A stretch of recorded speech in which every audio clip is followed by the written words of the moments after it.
Hello friends, आज हम discuss करेंगे that is the political history of the Mauryan empire. Political history of the Mauryan empire जो है उसमें हम रूलर्स के बारे में मेंशन करेंगे, रूलर के बारे में डिस्कस करेंगे। इसके साथ साथ हम एक और इंपॉर्टेंट टॉपिक डिस्कस करेंगे that is the dhamma policy. तो political history of the Mauryan empire में जितने भी राजे हैं उसके बारे में हम मेंशन करते हैं।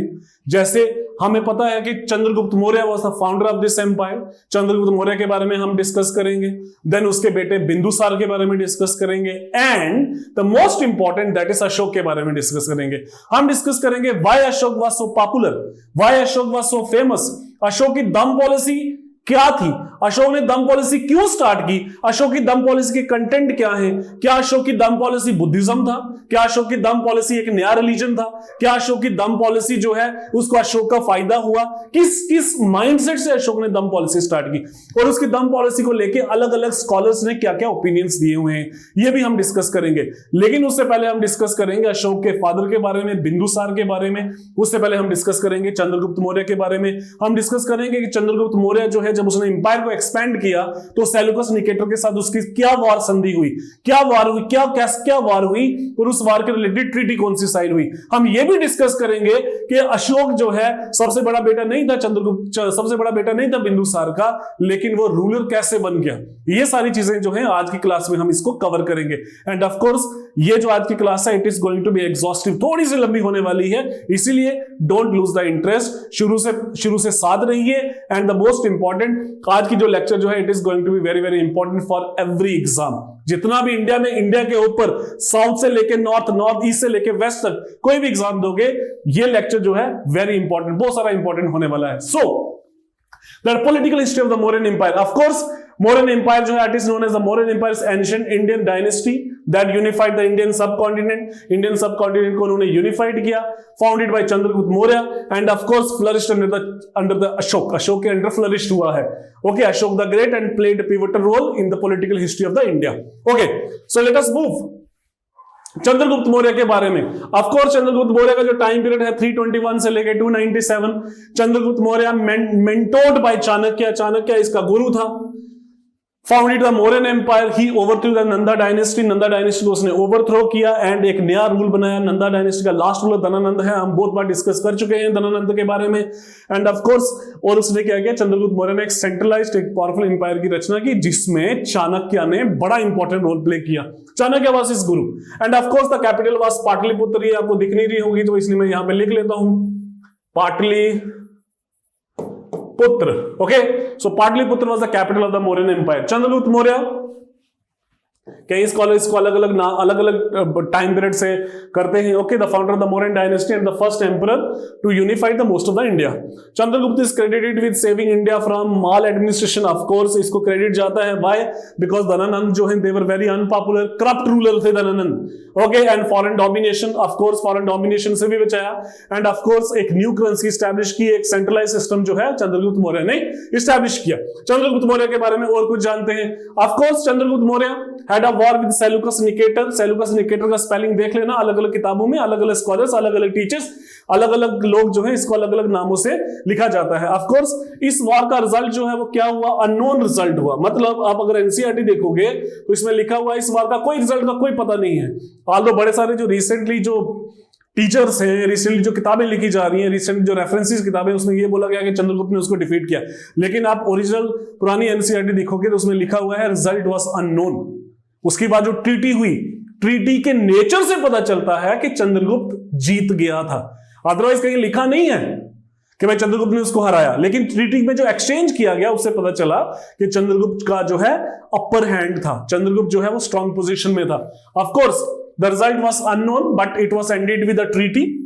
The Seleucus Nicator surrendered certain areas, कुछ एरियाज उसने सरेंडर किए। ये उन एरियाज के ग्रीक नेम है। एराकोशिया, एराकोशिया कंधार का रीजन है। देन गेड्रोशिया, गेड्रोशिया जो है सदर्न बलोचिस्तान है। एंड पाराम्पुस, दैट इज इसको किस तरीके से प्रोनाउंस करेंगे, that is Paropamisadae, that is Paropamisadae जो है that is the area of Kabul and Herat. And of course Chandragupta ने इन एक्सचेंज उसको 500 वॉर एलिफेंट गिफ्ट किए। इसके अलावा एक जो और इंपॉर्टेंट चीज मैं आपको बता देता हूं Who was Seleucus Nicator?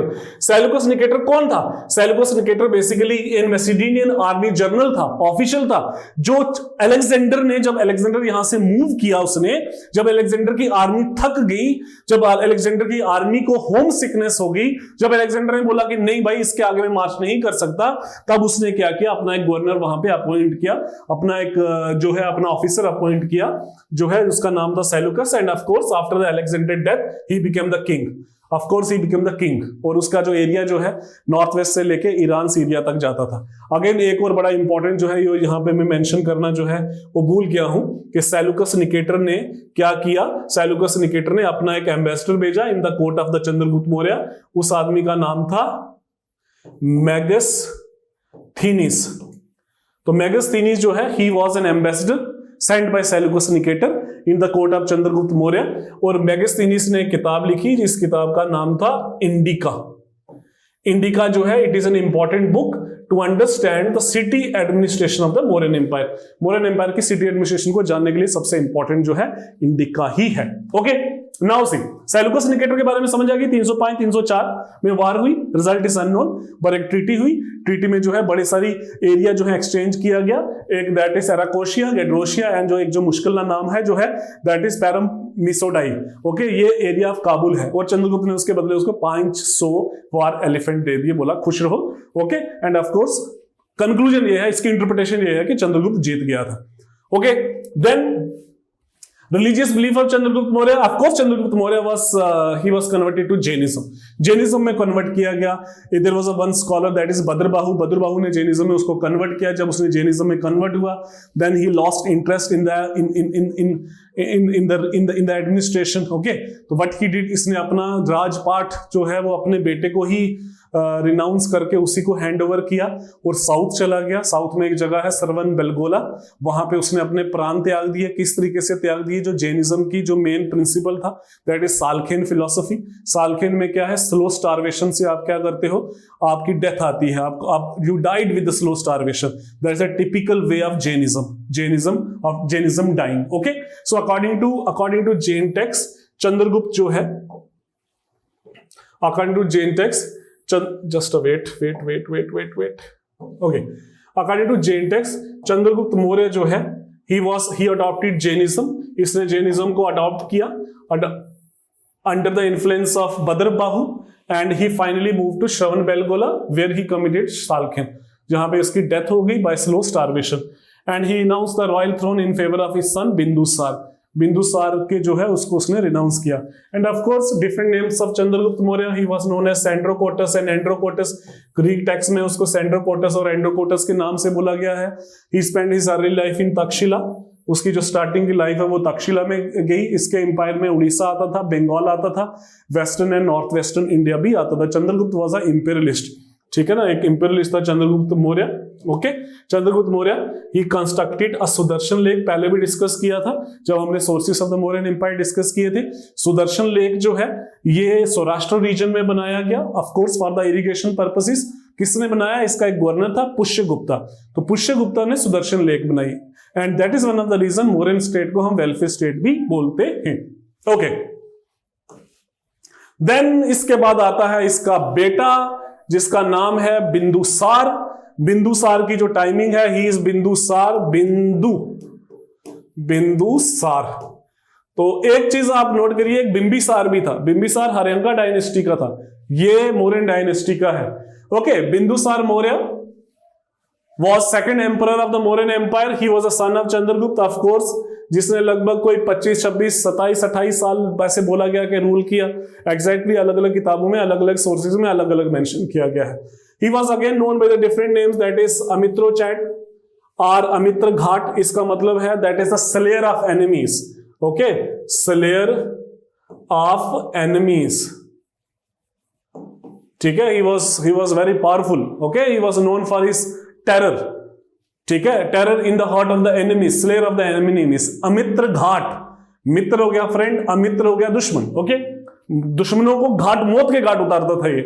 Okay during his rule expanded more, इसने क्या किया, इसने he was again a great imperialist. कहते हैं इसने 16 स्टेट्स को अपने कंट्रोल में लाया और मौर्यन एम्पायर को साउथ इंडिया में किया। नॉर्थ वेस्ट में चंद्रगुप्त मौर्य ने किया और साउथ में जो है बिंदुसार ने एक्सपेंड किया। Okay, of course he had a good relation with the Cholas and Pandyas, इसलिए कहते हैं कि एक्सट्रीम साउथ में नहीं गया। Then Bindusara relation with the Greeks, he had a very good relation, diplomatic relation. Pliny एक स्कॉलर है, he mention that king Ptolemy, Greek king जो है वो पटोलमी है, उसने अपना एक एम्बेसडर भेजा Dionysius in the court of Bindusara. ठीक है, डियोनिसिस को भेजा in the court of Bindusara. Bindusara ने डिमांड किया sweet, dried figs and sophist from the Greek king.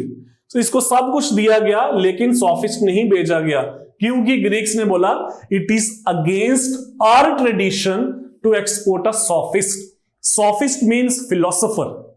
तो उस बिंदुसार ने बोला मुझे एक फिलोसोफर चाहिए, क्योंकि Greek land was known for the philosophers. मुझे ड्राइड फिग्स चाहिए, it was a dry fruit का, और and he also demanded sweet wine. ये चीजें उसने किससे डिमांड की? These things were demanded by Bindusara to, Bindusara ने किससे डिमांड किया? इससे डिमांड किया, एंटिकस से, एंटिकस ऑफ सीरिया। ये इसके साथ लिखा हुआ, इधर मत कंफ्यूज होना। तो एंटिकस ने बोला कि भाई सॉफिस्ट तो नहीं भेज सकता, लेकिन एक एम्बेसडर भेज सकता हूं। उसने एक एम्बेसडर भेजा, Deimachus. So Deimachus was an ambassador in the court of Bindusara sent by एंटिकस।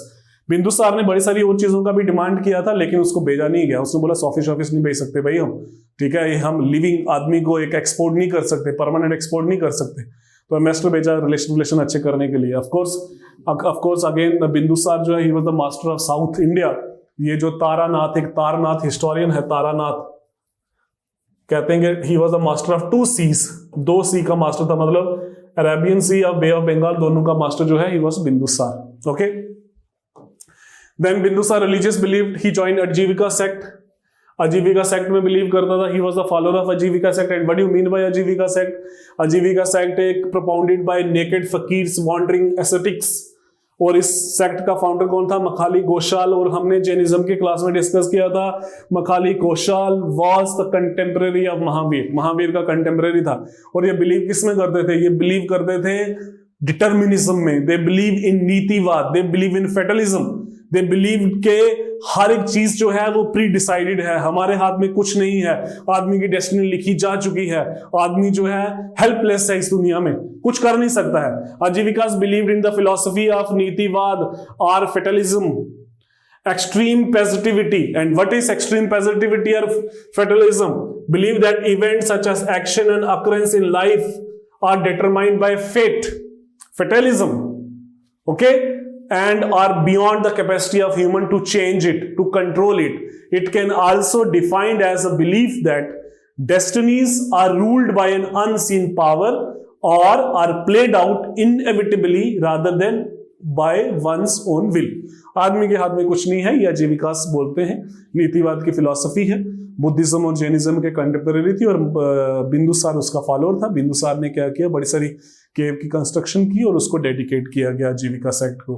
Okay, then during the time period of Bindusara war of succession start हो गई। बिंदुसार का सबसे बड़ा बेटा था सुशिमा, सुमन, इसको सुमन भी बोलते थे, सुमंत भी बोलते थे, सुशिमा भी बोलते थे। He was the governor at Takshashila, Takshashila का गवर्नर था, लेकिन इतना एफिशिएंट आदमी नहीं था। बिंदुसार चाहता था कि यही रूल करे। Okay, then war of succession हुई सुशिमा के बीच में और अशोक के बीच में, और अशोक वाज विक्टोरियस, अशोक जीत गया। अशोक इसलिए जीत गया क्योंकि अशोक जो है कैपेबल तो था ही था, at the same time he was also supported by one of the very very important minister, his name was Radhagupta. Radhagupta ने इसकी हेल्प की। And who was Radhagupta? Radhagupta was the son of Vishnugupta. And who was Vishnugupta? He was Chanakya. तो कहते हैं उसके बेटे ने जो है उसकी हेल्प की।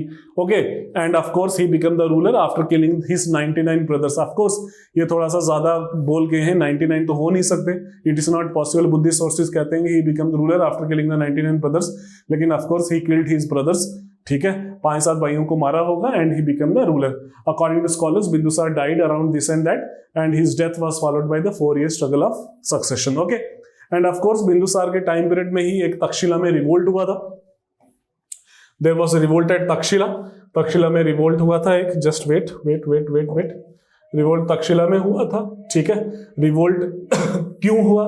क्योंकि वहां पे करप्शन बहुत ज्यादा हो गई थी और जो सुमन था, सुशिमा जो था, उसको फेल हो गया सप्रेस करने में और अशोक को भेजा गया। अशोक जो है उज्जैन का गवर्नर था और अशोक ने उस रेबिलियन को बड़े प्रॉपर तरीके से सप्रेस किया। और कहते हैं इसी सप्रेशन के बाद Ashok suddenly became very powerful. Ashok का सेल्फ बिलीफ जो है वो भी मल्टीप्लाई हुआ और उसको लगा कि मैं ही कैपेबल हूं रूल करने के लिए। और जो बड़ा भाई था उसका सुशिमा, जो क्राउन प्रिंस था, ये युवराज था, उसको बोला you are not capable enough to rule the Mauryan empire. Okay, so this is how the war of succession, Takshashila, Ujjain. And of course this is Ashoka. Okay, ये मैंने जो है गूगल से इमेज ली हुई है, जरूरी नहीं थी कि अशोक ऐसे ही थे। ओके, अशोक जो है again Ashoka the third great ruler, of course one of the greatest ruler of the Mauryan empire. Mauryan empire का सबसे महान रूलरों के बीच में जो है अशोक आता है, of course the greatest ruler. He was the grandson of the Chandragupta Maurya, son of Bindusar. Ashok ruled the entire Indian subcontinent except south part को छोड़ के अशोक ने जो है सभी एरिया में रूल किया। अशोक जैसे बिंदुसार की डेथ हुई, अशोक और उसके भाइयों के बीच में जो है वॉर ऑफ सक्सेशन हुआ and of course he was capable and he succeeded in the war of succession. Ashok की जो मदर है उनका नाम था दैट इज सुभद्रंगी। सुभद्रंगी जो है, Bindusara had number of wifes and Subhadrangi was one of the wife. कई बार क्वेश्चन ये भी आ जाता है। Wife of the Ashoka are different names of the Ashoka. Ashoka के अलग अलग नाम है, कई बार ये भी क्वेश्चन आ जाता है। देवम पिया भी उसका नाम है, that is beloved of God. पिया दासी भी नाम है, जिसका मतलब है प्लीजिंग अपीयरेंस। अशोक वरदान, बुद्धिस्ट स्क्रिप्ट्स में अशोक वरदान इसका नाम जो है वो मेंशन किया गया है। देन अशोक उसका पर्सनल नेम है, Ashok was his personal name. Ashok the great, ये स्कॉलर्स उसको बोलते हैं। सम्राट अशोक भी है। देवम पिया, पिया दासी, ये उसका कंप्लीट टाइटल है। तो Ashoka was known by different names, Devanampiya, पिया दासी, अशोक द ग्रेट, अशोक सम्राट, अशोक वरदान। देन उसके बाद दैट इज देवम पिया, पिया दासी पूरा नाम, फिर देवम पिया कहीं पे अकेला है, पिया दासी कहीं पे अकेला है और अशोक उसका पर्सनल नेम है। मस्की में जो मस्की रॉक एडिक्ट है, मस्की में उसके फुल सिग्नेचर है। ओके, लुम्बिनी माइनर पिलर में भी है और मस्की रॉक एडिक्ट में भी है। Of course Ashoka had number of wifes. Devi जो है वो सबसे पहली वाइफ थी उसकी, देवी। जब अशोक जो है he was governor at Devi जो है when he was governor at Ujjain, ठीक है, उज्जैन में उसकी शादी हुई थी सबसे पहली, जिसकी बीवी का नाम था देवी। ओके, और ये जो संघमित्रा और महेंद्र जो है उसने जो बच्चे अपने भेजे थे श्रीलंका में, वो कहते हैं कि देवी के ही बच्चे थे। They were the sons of the Devi. Okay, they were the sons of the Devi. Then again wife Asandi Mitra, chief queen, member of the royal family. Then Kaurvaki जो है mother of Prince Tiwara, only wife of Ashok mentioned in the rock edict, that is Kaurvaki, और उसका बेटा जो है तिवारा जो है वो भी मेंशन किया गया है। Of course Padmavati, another wife of Ashok, Padmavati, और इसका एक बेटा है दैट इज कुणाल जो बाद में रूलर भी बनता है। एंड तिसारक्तिका, कहीं पे तिसारक्षता भी बोला गया है। Why Tishyarakshita was popular, she was so much jealous, she try to cut down the Bodhi tree, इसने बोधि ट्री को काटने की भी कोशिश की। सो देवी, असंधि मित्रा, कौरवकी, पद्मावती, तिसारक्तिका, ये उसकी वाइफ्स हैं। अब उसके पर्सनल नेम क्या है, पियादासी, देवम पिया, अशोक सम्राट, अशोक वरदान, अशोक, अलग अलग नाम है उसके। ओके, जो सबसे इंपॉर्टेंट जो है अशोक के टाइम पीरियड की जो लाइफ टर्निंग इवेंट था उसका, that is the battle of Kalinga, 261 में हुआ। कलिंग जो है वो उड़ीसा में है, ठीक है, उड़ीसा में है और सम पार्ट ऑफ आंध्र प्रदेश है। डिवास्टेटिंग बैटल हुई कलिंग की, ठीक है, जिसमें बड़े सारे लोग मारे गए। इंपैक्ट पड़ा अशोक पे, अशोक पे पर्सनल इंपैक्ट उस पे बहुत ज्यादा पड़ा कलिंग वॉर पे। एम्पायर की एक्सपेंशन भी हुई। ओके, नाउ सी, एक चीज आप नोट करें, this is Mauryan empire. Mauryan empire north west part जो है वो चंद्रगुप्त ने कैप्चर किया था, ये बिंदुसार ने किया था। There is only one place जिसको अभी तक कनकर नहीं किया गया था, that was the Kalinga area. ये कलिंग एरिया अशोक ने कैप्चर किया और इस कलिंग एरिया की कन्क्वेस्ट के बाद कहते हैं कि जो मौर्यन एम्पायर की कन्क्वेस्ट जो थी, इट वाज फिनिश्ड, कवर हो गई थी। ओके, कंप्लीट हो गई थी इंपीरियलिज्म उसका। Again battle of Kalinga, why Kalinga was important? अगर हम यहां पे इसकी बात करें, कलिंग इंपॉर्टेंट क्यों है? कलिंग इंपॉर्टेंट इसलिए है, कलिंग स्ट्रेटेजिक लोकेटेड है। कलिंग इसलिए भी इंपॉर्टेंट है, कलिंग साउथ इंडिया के रूट को भी कंट्रोल कर रहा है।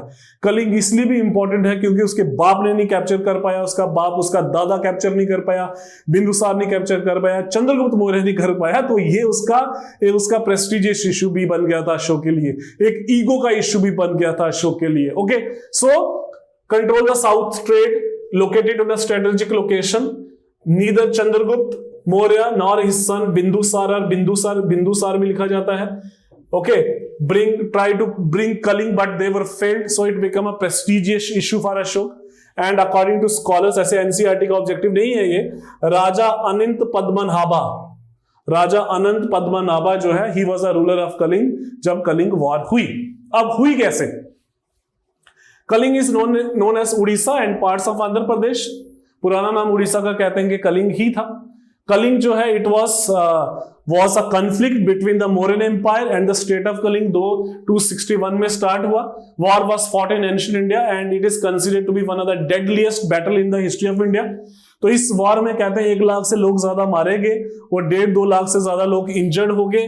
Kalinga war was fought on Daya river. Daya river जो है महानदी की ट्रिब्यूटरी है, और ऐसा बोला जाता है कि कलिंग में इतना मैसेकर हुआ, इतना ब्लडशेड हुआ कि दाया रिवर का जो पानी जो है वो पूरा लाल हो गया पानी। तो इस तरीके से उसकी कलिंग वॉर की डिस्क्रिप्शन जो है स्कॉलर्स जो है वो देते हैं। Kalinga war was important Kalinga war. अब इस कलिंग वॉर का इंपैक्ट क्या पड़ा? सबसे पहला कि अशोक को ट्रांसफॉर्म कर दिया। Okay, transformed Ashok into a peaceful and a stable ruler. Peaceful हो गया वो। क्यों पीसफुल हो गया? क्योंकि उसने इतना ब्लडशेड हुआ कि कहते हैं कि उसका हृदय परिवर्तन हो गया। कहते हैं he was filled with remorse and he was filled with regret, ऐसा बोला जाता है। लेकिन कुछ स्कॉलर्स बोलते हैं कि इसके बाद जो है उसका हृदय परिवर्तन और स्टेबल इसलिए हुआ, there was no more area was to conquer, उसने सारा एरिया कनकर कर चुका था। Okay, the war led to the death of over 1 lakh soldiers and 150,000 soldiers got imprisonment or injured. Ashok repented the suffering he caused. He was full of regret and remorse. Then he decided to spend his entire life for the promotion of dharma और धम्म। इस धर्म को धम्म भी बोला गया है, वो आगे हम डिस्कस करेंगे। He was inspired by the Buddhist doctrine of धम्म और धम्मा devoted rest of his life। इसने अपनी पॉलिसी चेंज की, बैरी घोष से दम घोष कर दी गई।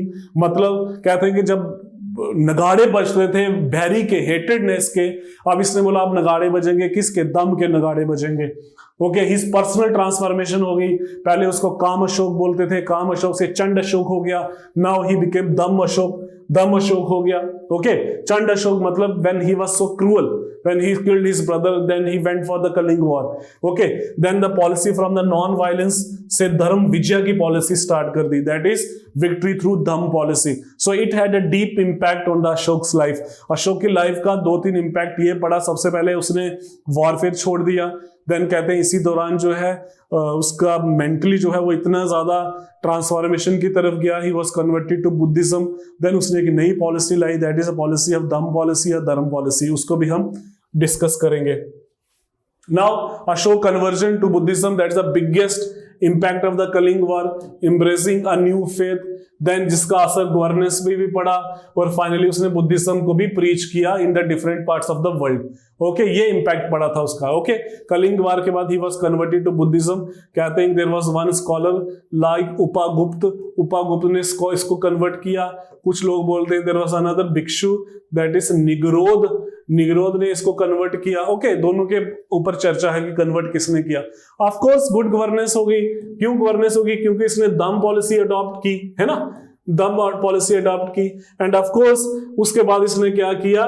बुद्धिज्म को प्रीच किया, क्योंकि उसने 250, अगर आपको पिछली क्लासेस याद है, 250 में उसने बुद्धिस्ट काउंसिल जो है वो पैट्रोनाइज की, 3rd बुद्धिस्ट काउंसिल हुई।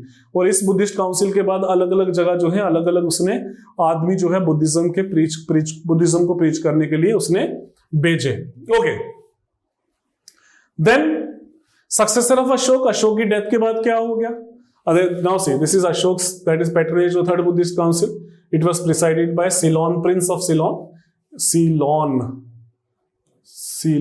का स्पेलिंग गलत लिखा हुआ है। Prince of Ceylon, Moggaliputta Tissa. Then Ashoka ने अपने बच्चे भेजे, that is Mahendra and Sanghamitra to the south. Ceylon में श्रीलंका में भेजे गए। Okay, then Ashoka also founded the city of Srinagar. Okay, then the successor of Ashoka की डेथ जो है 335 में हुई। उसकी डेथ के बाद जो है एम्पायर जो है it was divided into 2 halves. Western part and eastern half. एक पार्ट का उसका जो है कुणाल जो है वो रूलर बना, एक पार्ट का दशरथ रूलर बना। कुछ स्कॉलर्स ये बोलते हैं, राजतरंगिणी कलहन की ये कहती है कि भाई उसका जो सन है Jalauka, he became the independent ruler of Kashmir. Jalauka जो है वो इंडिपेंडेंट रूलर बना कश्मीर का, और उसने जो है वहां पे शैविज्म इंट्रोड्यूस किया। शैविज्म ये अशोक ने इंट्रोड्यूस किया। Okay, then the last king of Mauryan dynasty was Brihadratha. He was killed by his own commander in chief, जिसका नाम था पुष्यमित्र शुंगा। पुष्यमित्र शुंगा ने जो है लास्ट रूलर को जो है वो he killed the last ruler, दिन दहाड़े ही उसको मार दिया गया और एक नई डायनेस्टी आई। अशोक के बाद और रूलर आए, ऐसा नहीं है कि इमीडिएटली एंड हुआ, it was ended, it happened in 185 BC। Ashok died in 235, तो लगभग 50 साल और रूल किया गया, अलग अलग आदमी है, but they were not capable enough to revive the Mauryan empire and ultimately Mauryan empire का जो है वो डिक्लाइन होता है। अगली क्लास में हम डिस्कस करेंगे कि उसके डिक्लाइन का रीजन क्या है। अनदर इंपॉर्टेंट टॉपिक जो है that was the dhamma policy of Ashok. इसमें हम डिस्कस करेंगे दम का मीनिंग क्या है, अलग अलग स्कॉलर्स का ओपिनियन क्या है, व्हाई ही प्रीच्ड दम, दम को उसने क्यों प्रीच किया, कंटेंट ऑफ दम क्या है, हाउ ही प्रीच्ड दम, दम को कैसे प्रीच किया गया, इंपैक्ट ऑफ दम क्या है, क्या दम रिलीजन है, ये सारे एस्पेक्ट जो है हम डिस्कस करेंगे अशोक की दम पॉलिसी को लेके। सबसे पहली बात जो है धर्म जो है और धम जो है, ये प्राकृत शब्द कहां से आया है, ये आया है धर्म से। धर्म का मतलब रिलीजन है, रिलीजन मतलब संस्कृत में बोला है, इसका मतलब है रिलीजन। लेकिन अशोक का दम जो है it was not a religion, ये रिलीजन नहीं है, it was a way of life, it was code of conduct, it was a moral code of conduct. ये अशोक के कुछ सेट प्रिंसिपल्स थे जिसपे उसने अपने सब्जेक्ट्स को, अपने ऑफिशियल्स को चलने के लिए बात की गई। ऑफ कोर्स अशोक दमा was set of moral principles, okay, जो इंपरर ने खुद प्रीच किए in light of Indian culture. अगर हम इंडियन कल्चर की ही बात करें तो दम जो है, जिसका मतलब धर्म भी है, तो उसका मतलब सिर्फ रिलीजन नहीं रहता, उसका मतलब ड्यूटीज एंड रिस्पॉन्सिबिलिटीज भी हैं। जब हम बात करते हैं पितर दम की और पितर धर्म की बात करते हैं, ओके, तो उसका मतलब है रिस्पॉन्सिबिलिटी टुवर्ड्स योर पेरेंट्स। जब हम बात करते हैं राष्ट्र धर्म की, it means responsibility towards your land, Motherland. और अगर हम बात करते हैं भातृदम की और भ्रातादम की, भातृदम और भ्रातादम एक ही है, that is responsibility towards your brother. So dhamma dharma same है, लेकिन अशोक ने जिस कंटेक्स्ट में यूज किया गया है, at least it was not a religion, वो रिलीजन नहीं था, it was a moral code of conduct. अब हम बात करेंगे अलग अलग स्कॉलर्स के ओपिनियन क्या है। जैसे फॉर एग्जांपल रोमिला थापर ये कहती हैं कि भाई वो एम्पायर को यूनिफाइड करना चाहता था, उस अपने इतना ही to forge the bonds of unity in his extensive empire, he left no other choice, he came with a new idea and that idea was dam, कि एम्पायर को यूनिफाई कैसे कर सके। क्यों? उस टाइम पीरियड में रिलीजियस कॉन्फ्लिक्ट थे। क्यों? क्योंकि उस टाइम पीरियड में बुद्धिज्म है, जैनिज्म है, आजीविकास है, देन ब्राह्मणिज्म है, वैदिक रिलीजन है, बड़े सारे ट्राइबल पॉपुलेशन है, बड़े सारे लोगों का रिलीजन का पता ही नहीं है, तो एक कॉमन प्लेटफॉर्म क्या देना है, कॉमन प्लेटफॉर्म के लिए उसने एक नई पॉलिसी डिवाइस की, दैट इज अ दम। रोमिला थापर ये कहती है कि it was a political tool, Ashok was very intelligent. ऐसा नहीं है कि भाई कलिंग वार के बाद जो है वो इमोशनल हो गया, नहीं, कोई इमोशनल नहीं हुआ। उसके बाद नेक्स्ट चैलेंज उसके लिए क्या है कि इस एम्पायर को कंट्रोल कैसे रखा जाए। Okay, then there was another scholar that is J.F. Fleet, he was saying it was the conduct for his official, it was rajdharma, राजधर्म था लोगों के लिए कि भाई कंडक्ट उसका बिहेवियर किस तरीके से होना चाहिए। Then R.K. मुखर्जी कहते हैं it was a crux of different religion, सभी रिलीजन का जो है वो निचोड़ है, अच्छी वैल्यू जो है दैट वाज द दम। R.S. त्रिपाठी कहते हैं it was universal in nature, सबके लिए एप्लीकेबल था, सभी रिलीजन धर्म जो है इसमें आ सकते थे। सिनाट जो है एक फ्रेंच स्कॉलर है, he was saying it was form of Buddhism, Buddhism ही है। सिनाट कहता है ये बुद्धिज्म को ही प्रीच करने का अलग तरीका है। And D.R. भंडारकर भी ये कहते हैं it is a simple version of Buddhism, Buddhism को जो है उसने और सिंप्लीफाई करके दम पॉलिसी दे दी। Then why he propounded dhamma policy उसने क्यों propound की, Why he propounded them? Because it was ऐसी इसलिए की गई क्योंकि Ashok was himself was liberal and progressive. It was the outcome of a progressive and liberal ruler. एक liberal और प्रोग्रेसिव रूलर ही ऐसी चीजें ला सकता है, इसका कोई रीजन नहीं है। Then he was inspired by the paternal and welfare outlook of the subject. वो अपने सब्जेक्ट्स को अपने बच्चों की तरह मानता था, इसलिए वो चाहता था कि सभी बच्चे एक ही मॉरल कोड ऑफ कंडक्ट पे काम करें। Then he was concern all around development of his subject, क्योंकि जो दम पॉलिसी है वो एगलिटेरियन है, जो दम पॉलिसी है वो पेट्रियार्किकल नहीं है। वो सारे सब्जेक्ट जो है एक ही वे से अगर प्रोग्रेस करेंगे तो दम पॉलिसी उनके लिए मोस्ट अप्रोप्रिएट है। देन दम जो है was propounded by Ashoka to strengthen the foundation, इसलिए उसने किया। देन अशोक वाज अवेयर कि भाई सोशो पॉलिटिकल एडमिनिस्ट्रेटिव जो मीन्स है उसकी एक लिमिटेशन है, स्टेट हर जगह नहीं पहुंच सकती है, हर जगह स्टेट की मशीनरी नहीं अवेलेबल हो सकती है। देन ये रियलाइज कि भाई जो सोशल पॉलिटिकल और एडमिनिस्ट्रेटिव मीन्स है उसकी लिमिटेशन है, उसके थ्रू जो है सभी सब्जेक्ट्स को कंट्रोल नहीं किया जा सकता है। And of course he also preach the message of peaceful coexistence, दम के थ्रू जो है वो एक पीसफुल मैसेज भी देना चाहता था। Then number next, content of his dhamma policy.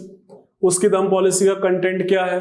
Ashok के जो पिलर्स रॉक एडिक्ट्स हैं और जो उसके पिलर एडिक्ट हैं, वहीं से हमें उसके कंटेंट के बारे में पता चलता है। जैसे जो सेकंड पिलर एडिक्ट में जो है वो दम पॉलिसी को डिफाइन करता है, साथ पिलर 7 में भी अशोक की दम पॉलिसी डिफाइन होती है। देन फॉर एग्जांपल पिलर 2 में जो है वो डूज और डोंट डूज की बात करता है कि भाई ये काम करना चाहिए, ये काम नहीं करना चाहिए, वो भी दम का पार्ट है। मतलब एक काम को अप्रिशिएबल वर्क बोला जाता है, को नॉन अप्रिशिएबल बात की जाती है। ये कंटेंट है दम पॉलिसी के, कि दम पॉलिसी है क्या, डिफाइन कैसे करोगे। तो दम पॉलिसी को डिफाइन करने के लिए we need the support of his pillar edict and his major 14 major rock edict. उसमें पिलर एडिक्ट में नंबर 2 में जो है नंबर 2 पिलर जो है वो खुद अपने से बात करता है, व्हाट यू मीन बाय दम, कि दम क्या है, व्हाट इज दम, और रिप्लाईज फिर सेकंड में भी करता है और साथ में पिलर में भी करता है। सिमिलरली अशोक का जो major rock edict 5 major rock edict है, उसमें ये मेंशन किया गया है कि उसने स्पेशल अपॉइंटमेंट की ऑफिसर्स की, जिसको दम्मा महामातास बोला गया है, to preach the dhamma policy. Of course the first category, जो उसकी 2 कैटेगरीज हैं, उसमें जो है फर्स्ट कैटेगरी में जो है एप्रिशिएबल बिहेवियर है और दोनों में जो है डिस्करेज बिहेवियर है। ये हम इसको डिस्कस करेंगे। ओके, अगर हम नेचर ऑफ दम की बात करें तो dhamma was liberal, simplicity, egalitarian, non discriminatory, non violent, cosmopolitan, peaceful coexistent, comprehensive in outlook है। तो दम का नेचर जो है वो बड़ा ज्यादा वाइड है, कॉम्प्रिहेंसिव है, इंक्लूसिव है। अब ये आ गया कि अप्रिशिएबल बिहेवियर क्या होना चाहिए दम पॉलिसी के अकॉर्डिंगली, मतलब टू डू में क्या आना चाहिए और नॉन अवॉइडेबल चीजें क्या होनी चाहिए। ठीक है, जैसे अप्रिशिएबल बिहेवियर में बोलते हैं respect for parent, donation to Brahmans and Shramanas culture. Shramanas वो लोग थे, भिक्षु लोग थे जो घर बार त्याग जाते थे, जैसे बुद्धिस्ट थे, जैसे जैन मॉन्क्स थे। देन ट्रूथफुलनेस की बात करता है, non violence, faithfulness, pityness, kindness, religious tolerance, good words, ये सारे अप्रिशिएबल बिहेवियर हैं। और अवॉइडेबल बिहेवियर कौन से हैं? अवॉइडेबल बिहेवियर हैं that is a jealousy, that is a greedy behaviour, that is a deception, that is pride, that is anger, that is unnecessary ritual, that is superstitious activity. ये सारा बोलता है इसको avoid करो और इस चीजों को क्या करो, अवॉइड, एक्सेप्ट करो। यही सारा कंटेंट है दम पॉलिसी का। दम कोई धर्म नहीं है, दम कोई रिलीजन नहीं है, दम मोरल कोड ऑफ कंडक्ट है। ओके, देन अगर हम नेक्स्ट बात करें, दम को इसने प्रोपगेट कैसे किया? ऑफ कोर्स उसने रॉक एडिक्ट्स की मदद ली, ऑफ कोर्स उसने फिर कॉमन लैंग्वेज में लिखवाया गया। Dhamma was written the, you can say that edicts जो है वो written in common languages. Then welfare measures जो है वो भी दम पॉलिसी के साथ जोड़े गए। देन अपॉइंटमेंट ऑफ दम्मा महामातास, ये स्पेशल ऑफिसर थे जो 5th मेजर रॉक एडिक्ट में हमें मिलते हैं। देन रॉयल ऑफिशियल्स को भी बोला गया कि भाई टाइम टू टाइम विजिट किया जाए और अशोक की पॉलिसी को प्रॉपर तरीके से इंप्लीमेंट किया जाए। देन रॉयल एम्बेसडर्स जो है वो भेजे गए। देन पब्लिक डिस्कोर्सेस क्रिएट की गई, मतलब के डिस्कशंस हुए, कॉन्फ्रेंसेस हुए, सेमिनार्स हुए, डिबेट्स हुई दम पॉलिसी पे। देन ऑफ कोर्स एग्जीबिशंस भी लगाई गई, अलग अलग तरीके से नुक्कड़ डांस भी, नुक्कड़ नाटक भी किए गए दम पॉलिसी को जो है प्रीच करने के लिए। ओके, देन अब हम बात करेंगे 14 मेजर रॉक एडिक्ट्स की और दम पॉलिसीज के रिलेटेड। जैसे 14 मेजर रॉक एडिक्ट्स जो है उसमें ही दम का कंटेंट भी मिलता है। जैसे for example first major rock edict में वो क्या करता है, वो बोलता है नॉन वायलेंस की बात करता है। इट मींस दम मींस नॉन वायलेंस आल्सो। इसमें वो क्या करता है, एनिमल सैक्रिफाइस को जो है वो प्रोहिबिट करने की कोशिश करता है। सेकंड में जो है वो वेलफेयर मेजर्स की बात करता है कि भाई construction of hospitals not only for male, not only for man but also for the animals. Third में जो है डिक्लेयर करता है respect for the parents, respect for all living beings. Fourth major rock edict में non violence की फिर से बात करता है। Fifth major rock edict is very very important because it talks about the dhamma mahamatras. Okay, ये वो ऑफिशियल्स थे जो दम पॉलिसी को प्रीच करने के लिए अशोक ने अपॉइंट किए थे। Then sixth major rock edict में जो है instruction to dhamma mahamatras. Seventh rock edict में रिलीजियस टॉलरेशन की बात की गई है। एट्थ रॉक एडिक्ट में वो दम यात्रास की बात करता है कि भाई पहले एम्परर हंटिंग एक्सपीडिशन करता था, मौज मस्ती होती थी, ठीक है, पहले विहार यात्रास होती थी, अब क्या है दम यात्रा से। पहले क्या होता था, घूमना फिरना होता था, विहार यात्रास, अब क्या है दम यात्रा से। Okay, and of course Ashok जो है बोध गया में गया था, ठीक है। देन नाइन्थ में of course he attacked about the ceremonies. He talks about that is one should not indulge in superstition, one should not indulge in the unnecessary expensive ceremonies. 10th rock edict में he said कि भाई one should be follow a very simple life, one should denounce the fame and glory. 11th rock edict में दम्मा के principles को फिर से emphasize किया गया एल्डर्स के लिए। then animal sacrifices की को मना किया गया। then 12th में religious toleration की जो है वो बात की गई। एंड दिस इज जो आपका ये जो 13th मेजर रॉक एडिक्ट जो है it is very very important, ये सबसे लेंथिएस्ट है और यही कलिंग वार के बारे में भी मेंशन करता है। ओके, दम पॉलिसी के बारे में कॉम्प्रिहेंस करता है। देन दम policy instead of war mention about that is it also mention about Ashok's victory over Kaling. It also mention about the contemporary rulers and again it also mention about his contemporary Greek rulers, ठीक है, चाहे वो एंटिकस है, चाहे वो पटोलमी है, चाहे मगस है, चाहे एंटिगोनस है, चाहे वो अलेक्जेंडर ऑफ एपिरस है। और जो 14th मेजर रॉक एडिक्ट जो है वो ओवरऑल फिर से बात करता है कि इस मेजर रॉक एडिक्ट का पर्पस क्या है। So these 14 major rock edicts are very very important to understand the true nature of the dhamma policy, what you mean by dhamma, otherwise कहीं पे किसी किताब में नहीं लिखा गया है। दम पॉलिसी को उसने पिलर्स आर रॉक एडिक्ट्स में ही मेंशन किया गया है। अब अगर हम पिलर्स की बात करें, पिलर तो फर्स्ट पिलर जो है, आप देखो मैंने सेकंड में क्या बोला था, ही डिफाइंस दम, दम को डिफाइन करता है, किसके साथ करता है, कंपैशन, ट्रूथफुलनेस, वर्च्यू के साथ। देन अगर हम 7 की बात करें, अगेन वो क्या करता है, सेल्फ कंट्रोल और प्योरिटी ऑफ माइंड की बात करता है। देन पॉलिसी ऑफ दम की जो है वो फिर से बात करता है 6th मेजर रॉक एडिक्ट में, 6th पिलर एडिक्ट में। Then responsibility of Rajukas official से।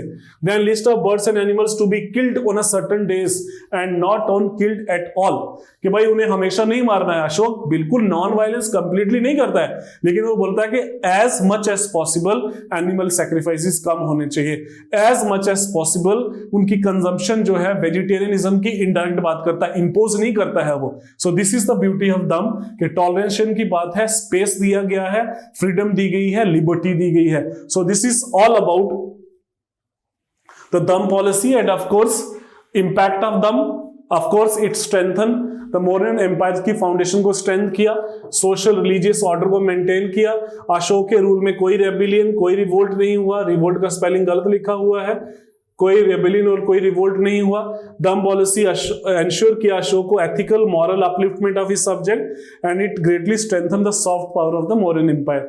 Of course it was not a religion, dhamma जो है it was more about moral code of conduct, qualities, इस पे बात की गई है, वे ऑफ लाइफ की बात की गई है, प्रिंसिपल्स की बात की गई है, धर्म की बात नहीं की गई है। और ना ही दम पॉलिसी जो है किसी तरीके से अशोक ने अटेम्प्ट किया टू प्रमोट द बुद्धिज्म। अगर उसको बुद्धिज्म प्रमोट ही करना होता, he was a great ruler, he was very powerful ruler, he was not a democratic type of ruler कि भाई कुछ ये कर सकते हैं, ये नहीं कर सकते, राज्य को सेकुलर होना चाहिए या रिलीजियस होना चाहिए। उसने ये जो दम पॉलिसी अडॉप्ट की है उसकी अपनी पर्सनल चॉइस थी, ठीक है। दम जो है अगर बुद्धिज्म ही होता, वो जैन बुद्धिस्ट मॉन्क्स को सपोर्ट करता, उनको पैट्रोनेज देता, but instead he appointed a special officials दमा महामाता जो दम के प्रिंसिपल्स में ट्रेंड थे कि किस तरीके से दम पॉलिसी जो है वो प्रमोट करनी है। Okay, so this is all about the conclusion. The Mauryan Empire with its remarkable history and profound impact on ancient India remains a fascinating subject of study from Chandragupta Maurya to the rise of Ashoka's dam. तो ये जो Mauryan empire की जो legacy जो है वो endure करती है और हमें इंस्पायर करती है in our personal life as well, especially Ashok की दम policy. That is one of the reason 2 Indian rulers हैं जिनके नाम के साथ ग्रेट लिखा जाता है, one is Ashok and other is Akbar, क्योंकि दोनों ने जो है सिचुएशन इंडिया की जो socio political and religious dynamics को समझा एंड उनको एक कंक्लूजन पे आए कि एक पर्टिकुलर फेथ को जो है ज्यादा स्पेस दोगे तो इट वुड क्रिएट डिसहार्मनी. तो that is one of the reason Ashoka was great because of his dhamma policy. Akbar was great because of his religious outlook. He also created something like that is Tawheed Ilahi or Deen Ilahi, जब हम बाद में discuss करेंगे जब वहां पे पहुंचेंगे. So this is all about the Mauryan Empire, our political history of the Mauryan Empire. Thank you.